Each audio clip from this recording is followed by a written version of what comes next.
Amém, queridos irmãos. Vamos continuar nossa reflexão. Lucas capítulo 9. Lucas capítulo 9. Vamos ler a partir do verso 10 até o verso 27.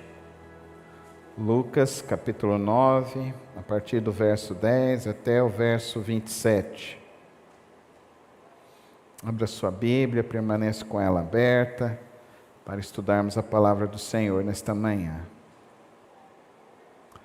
Ao voltarem, os apóstolos relataram a Jesus o que tinham feito.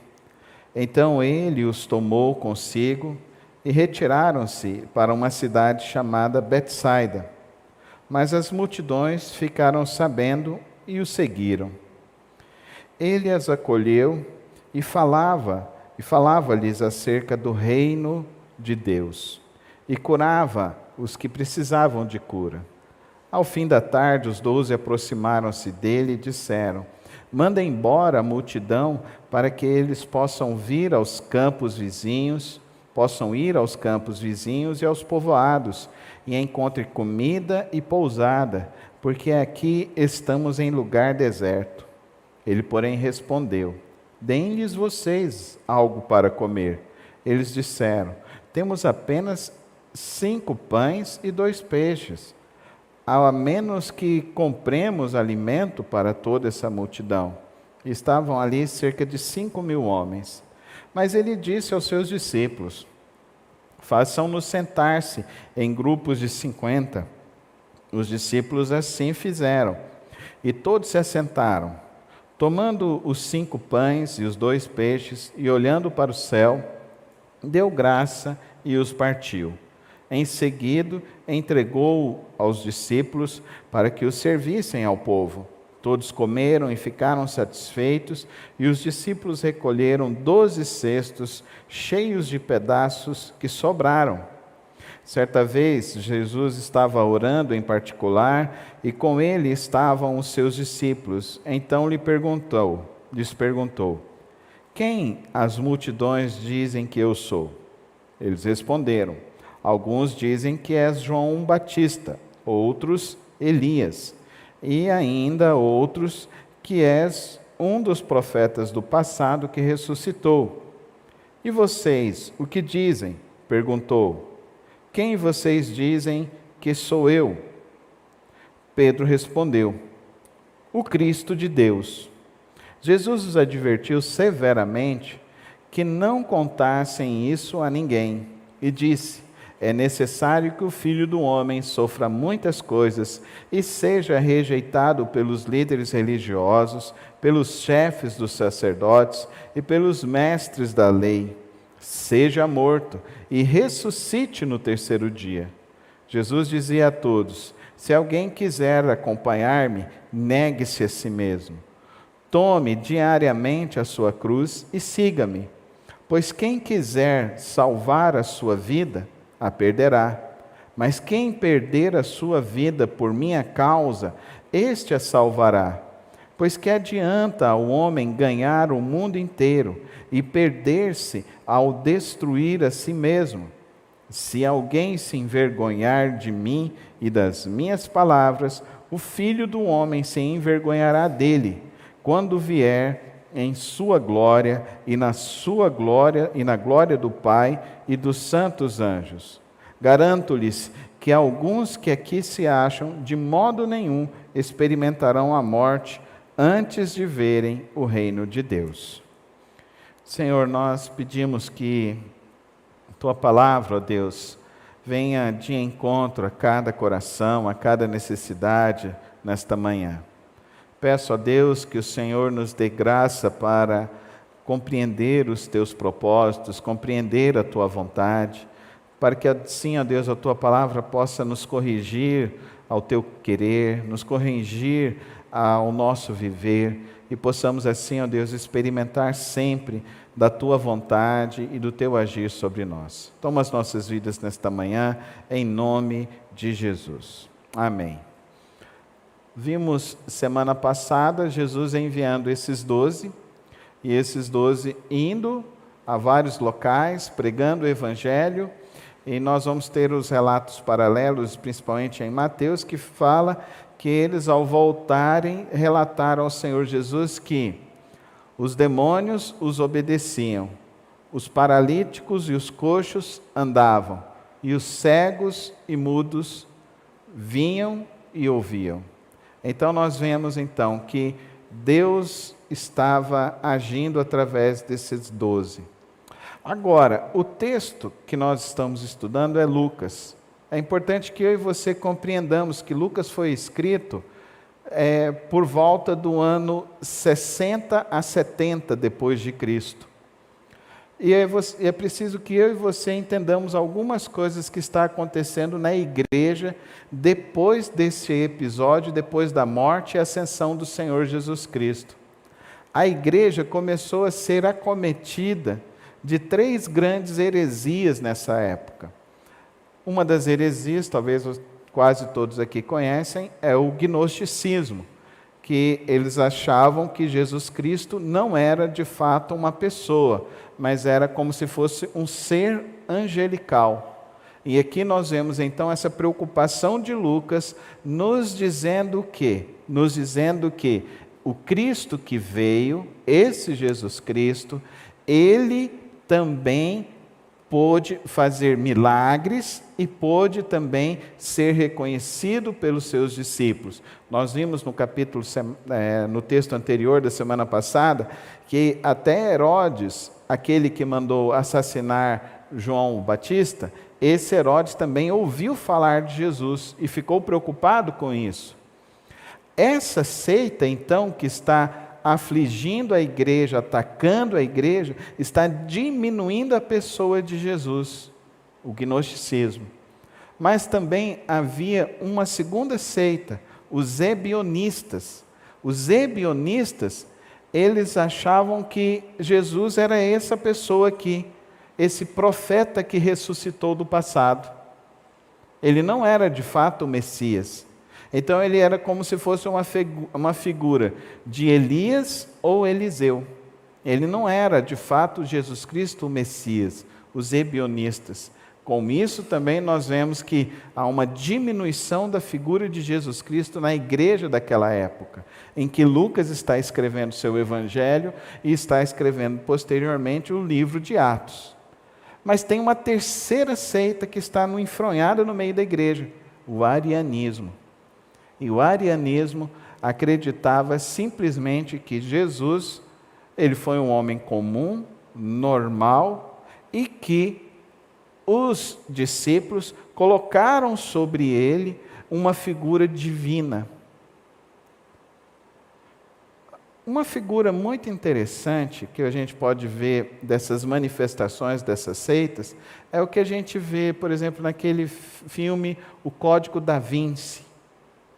É um filme que nos fala de um livro que foi escrito, que nos fala então de que Jesus ele era homem, depois ele teve uma relação com Maria Madalena, e aí, através dessa relação de Maria com Maria Madalena, ele teve alguns filhos, e esses filhos então criaram então uma legião de pessoas da raiz de Jesus. Isso é muito semelhante ao que o arianismo acreditava. Então isso não é uma novidade nem nos tempos bíblicos, nem para o povo de Deus deveria ser. Se você não assistiu esse filme, eu recomendo você assistir, para que você possa compreender então como eles fundamentam isso. Existem alguns grupos que dizem então que eles surgiram desde o período de Salomão. E não existe registro histórico sobre estas coisas. Isso cai muito no campo da lenda e da mitologia. Então aí nós vemos então esses grupos que se avogam para isso. Então existem esses grupos, eu não vou falar os nomes deles, porque senão a pregação cai na internet. Então, infelizmente, a gente sofre esse tipo de censura. Mas aquele filme, O Código da Vinci, você vai poder entender um pouquinho do que a gente está dizendo aqui nessa manhã. O Evangelho, ele não é somente a boa nova de Jesus. O Evangelho também é a correção, é a apresentação da palavra de Deus para corrigir a vida dos homens. Lucas está dizendo aqui para nós o quê? No texto correlato do envio dos 12, quando eles voltam, no texto correlato lá de Mateus, falam que eles chegaram para Jesus todos felizes, porque os demônios os ouviam e tudo que Jesus estava fazendo, eles fizeram. Os cegos viram, os mudos falaram, os surdos ouviram, os aleijados levantaram e andaram. E é interessante isso, porque logo após eles voltarem e terem visto Deus agindo e o reino de Deus agindo através da vida deles de uma maneira espetacular e extraordinária, esses homens, ao se aproximarem de Jesus, ao retornarem para Jesus, o que acontece na vida deles em seguida? Lucas nos mostra então o fracasso da fé dos discípulos. Qual é o fracasso da fé dos discípulos? E isso eu vejo que nós estamos vivendo esse período do fracasso da fé. Pessoas que viveram experiências com Deus, tiveram experiências com Deus, mas depois naufragam no fracasso da fé. Não experimentam de fato, não confiam de fato na graça e no milagre de Deus. Jesus está ali, a multidão está ali, e Jesus fala: deem vocês o alimento. Querido irmão e querida irmã, eu quero falar algumas coisas sobre os milagres em nossas vidas. Você recebeu alguma graça de Deus? Quantos aqui já receberam uma graça de Deus? Então agora você precisa compreender o que é receber uma graça de Deus.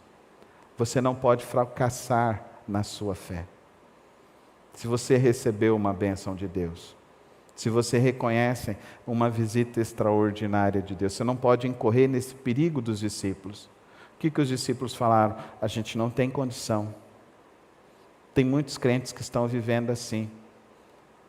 Eu não vou na igreja porque eu estou com medo da pandemia.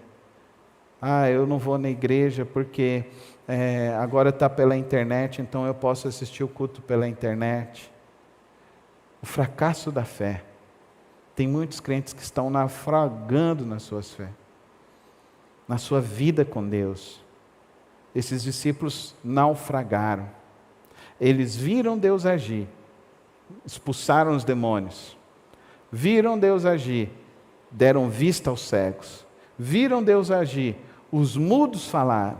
Viram Deus agir, os surdos ouviram. Mas agora, quando vai para o ordinário da vida, eles não acreditam que Deus possa intervir.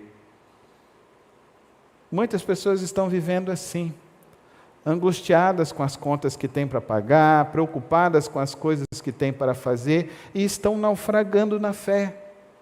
Não estão acreditando na intervenção sobrenatural de Deus sobre as suas vidas. Não estão mais acreditando e não estão nutrindo a sua vida com Deus. Como que anda a sua fé, irmão? Como que anda a sua convicção com Deus? Como que anda a sua experiência com Deus? A sua experiência com Deus aumenta a cada dia? Cresce a cada dia? Ou a sua fé estagnou? Ou a sua fé está parada, estacionada? Ou você não está avançando na sua fé? O fracasso da fé é quando nós deixamos de acreditar que Deus possa voltar a intervir. O fracasso da fé é quando nós deixamos de acreditar que o nosso Deus pode fazer um milagre ainda. O fracasso da fé é quando nós queremos agir mais pela razão e não pela espiritualidade. Muitos fracassam na fé porque param de orar.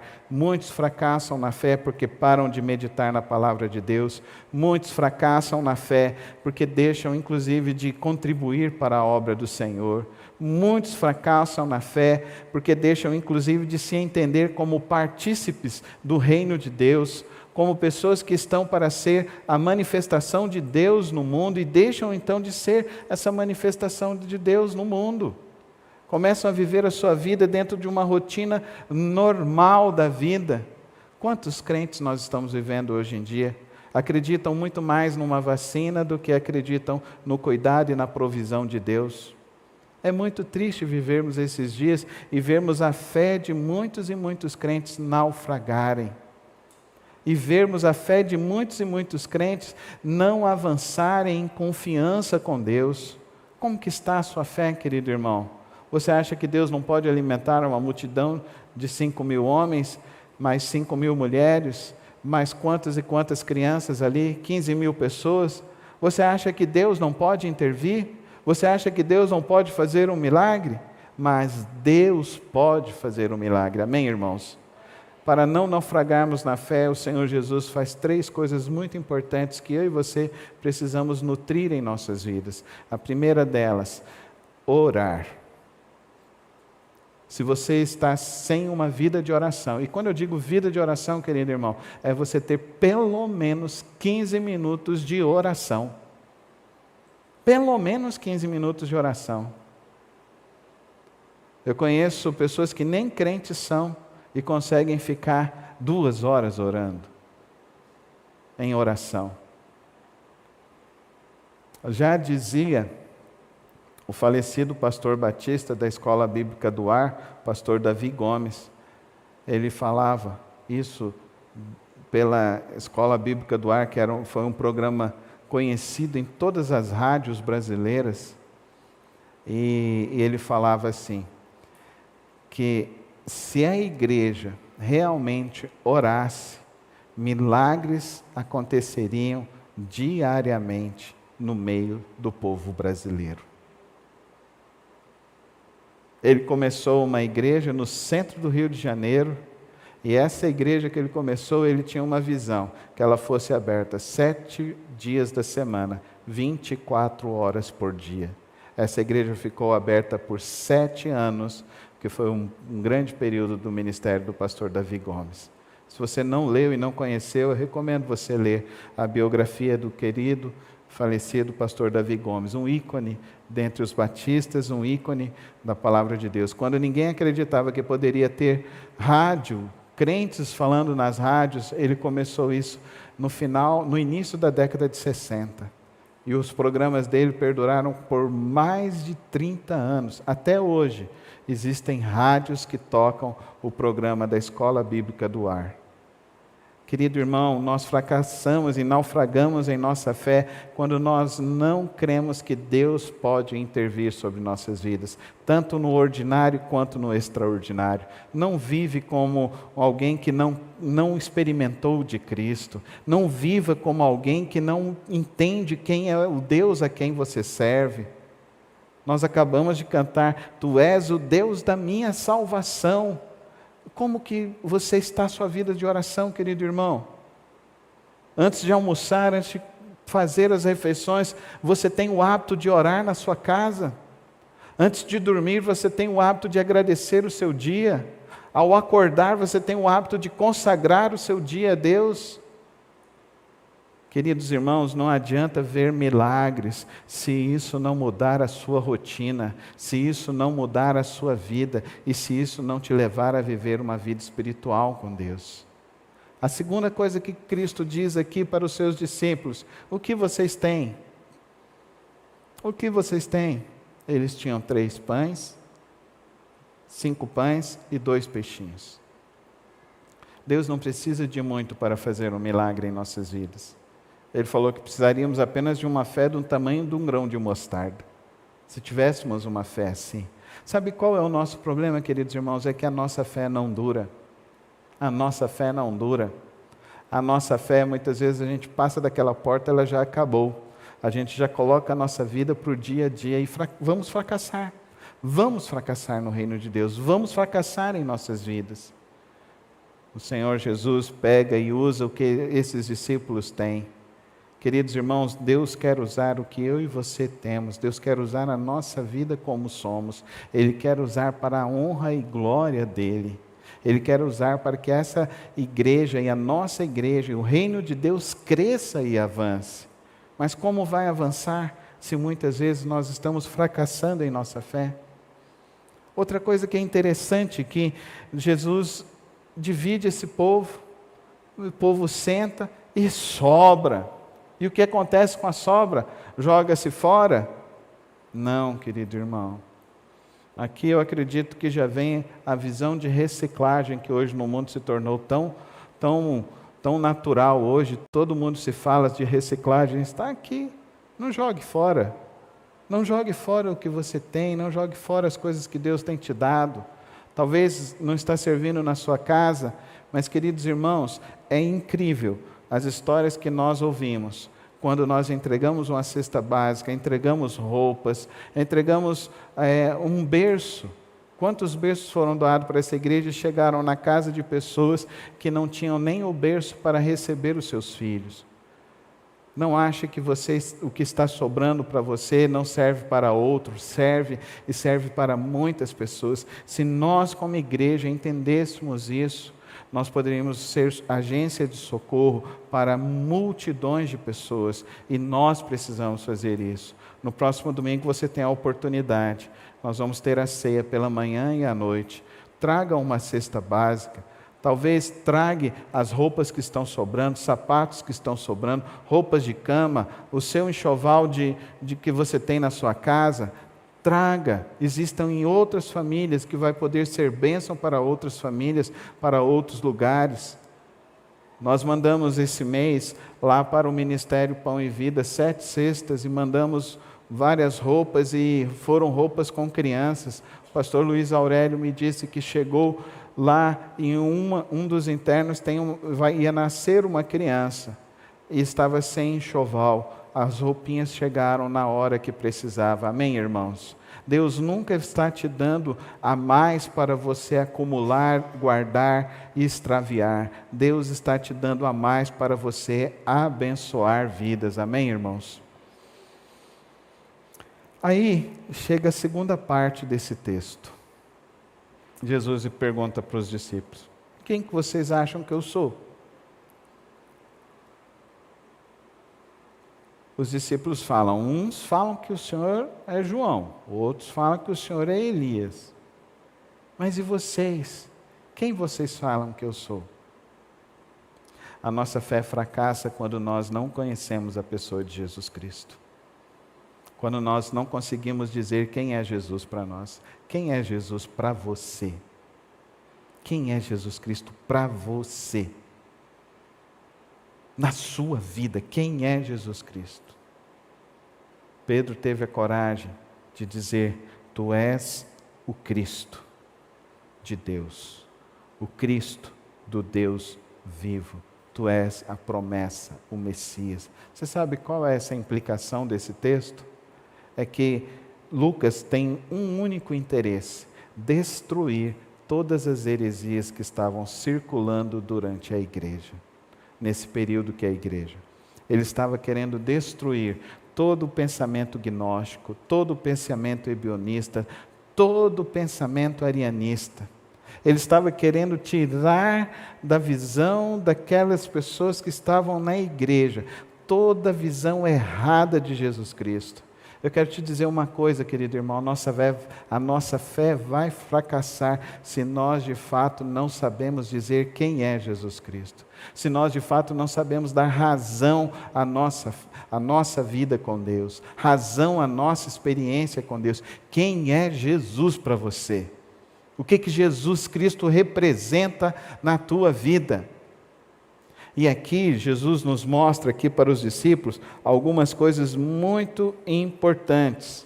A primeira delas que ele nos fala aqui no versículo 23, se alguém quiser acompanhar-me, negue-se a si mesmo. Mas antes dele falar disso, ele fala que ele iria passar pela morte, que ele iria passar pelos sofrimentos, que ele iria sentir todas as dores por nós, versículo 22, mas que ele iria ressuscitar, e agora ele diz, para não fracassarmos na nossa fé, nós precisamos saber quem é Jesus para nós, e se Jesus não é o Filho de Deus vivo, se Jesus não é aquele que te substitui da tua injustiça, aquele que substituiu perante Deus os teus pecados, aquele que substituiu a sua falta de fé, se ele não é este Cristo, se Ele não representa isso para você, se Ele não representa a morte dos teus pecados, a morte do teu eu, a nossa vida vai fracassar, porque nós estaremos tentando viver uma vida que não glorifica o nome de Jesus Cristo. A nossa vida estará nos colocando cada vez mais distante de Deus. Quem é Jesus? O que Jesus significa? O que Jesus representa? Mas ele ainda diz mais: negue-se a si mesmo, tome diariamente a sua cruz. E aí é o problema da igreja moderna. A igreja moderna não existe servos. Não existe pessoas que de fato estão amando a Deus sobre todas as coisas. Mas existe muitos clientes da fé. Muitos clientes do mercado religioso da fé. Mas não existem servos. Servos que estão dispostos e estão dizendo: não sou mais eu quem vivo, mas é Cristo que vive em mim. E a vida que agora eu vivo na fé em Cristo Jesus. Querido irmão e querida irmã, nossa fé fracassa quando nós tentamos viver para nós mesmos. A nossa fé fracassa quando ela não tem uma base, um alicerce que é Jesus Cristo. A nossa fé fracassa quando nós não entendemos o que representa a vida de Jesus Cristo, o que significa a vida de Jesus Cristo, o que a vida de Jesus Cristo faz de diferença em nós. Continua comigo, verso 24. Pois quem quiser salvar a sua vida, perderá, mas quem perder a sua vida por minha causa, este a salvará. Querido irmão e querida irmã, Jesus está nos dizendo nesta manhã que não há nada mais interessante e importante na vida do que Ele, Jesus Cristo, o Filho do Deus vivo. Amém? Amém? O que é mais importante para você? Jesus é o mais importante? Como você expressa que Jesus é o mais importante para você? Como você tem expressado que Jesus é o mais importante? É o mais significativo para você? É o seu valor mais precioso na tua história? Verso 25: pois que adianta ao homem ganhar o mundo inteiro e perder-se e destruir a si mesmo? Que adianta você querer viver essa vida sem ter base em Cristo Jesus, sem ter a clareza de anunciar a Cristo Jesus? Verso 26, se alguém se envergonhar de mim, das minhas palavras, o Filho do Homem se envergonhará dele, quando vier em sua glória, e na glória do Pai e dos santos anjos. Versículo 27, presta atenção na advertência: garanto-lhes que alguns que aqui se acham, de modo nenhum experimentarão a morte, antes de verem o reino de Deus. Então, querido irmão, o que representa Jesus Cristo para você? O que é a sua vida com Jesus Cristo? Qual é o sentido da sua vida sem Jesus? Nós estamos, já chegou o tempo, não vai chegar, em que os verdadeiros cristãos serão perseguidos por causa de falarem da sua fé em Cristo Jesus. Não vai chegar esse tempo. Nós já estamos vivendo esse tempo. Eles vão nos chamar de homofóbicos, eles vão nos chamar de fanáticos, eles vão nos chamar de intolerantes. Vai surgir entre nós, e tem surgido, muitos falsos profetas, que não mostrarão de fato quem é Jesus Cristo nos púlpitos, não vão ensinar as pessoas a entenderem que precisam viver por Jesus Cristo, que precisam se humilhar diante de Jesus Cristo, não vão ensinar nos púlpitos de que nós estamos aqui para ouvir a voz de Jesus e fazer o que Ele nos manda fazer. mas estarão cada vez mais criando seitas e heresias para que os homens possam se sentir bem, ganhando o mundo inteiro. Mas de que adianta ganhar este mundo inteiro e perder a salvação em Cristo Jesus?